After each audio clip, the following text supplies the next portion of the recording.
Japan আসলে এমন একটা দল, তারা 25 জন অ্যানালিস্ট নিয়ে এসেছে এবারের বিশ্বকাপে, জানা গেছে যেটা। সো তারা হচ্ছে ব্রাজিলের ম্যাচগুলো একদম স্ক্রিন বাই স্ক্রিন তারা অ্যানালিসিস করে তারা কিন্তু ব্রাজিলের এই দুর্বলতাগুলোকে ট্যাকেল দেওয়ার জন্যই মাঠে নেমেছিল।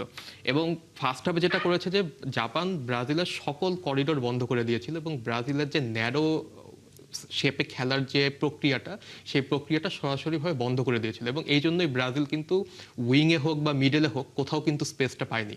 Vinicius junior left left centre half স্পেসে ছিল, পুরোপুরি লেফট উইংয়ে ছিল না। এই জন্য ডগলাস সান্তোসও কনফিউজ ছিল লেফট উইং ব্যাকে যে তাকে বল দেওয়া উচিত কি উচিত না। অনেক সময় আপনি দেখবেন যে ব্রাজিলের একজন প্লেয়ার আরেকজন প্লেয়ারের সাথে বাড়ি খাচ্ছে, এরকম 3 বার হয়েছিল ফার্স্ট হাফে। দেশের মানুষের দৃষ্টিশক্তিকে সুরক্ষিত রাখার প্রত্যয় নিয়ে এলো সেফ এলইডি লাইট। কখনো কখনো তারা হতাশায় হাত হাত ছোড়াছুড়ি করতেছিল যে তুমি ওইখানে নাই কেন, তুমি এইখানে কেন। সো জাপান আসলে তাদেরকে সাফোকেট করে রেখেছিল স্পেসের জন্য। সো আসলে উইং হোক বা মিডল কোথাও কিন্তু ব্রাজিল জায়গা পায়নি। সেকেন্ড হাফে ব্রাজিল আসলে মাঠটা যখন বড় করে খেলা শুরু করলো, ভিনিসিয়াসকে যখন মাঝখান থেকে লেফটে আনা শুরু করলো, তখনই কিন্তু ব্রাজিল স্পেস পাওয়া শুরু করলো।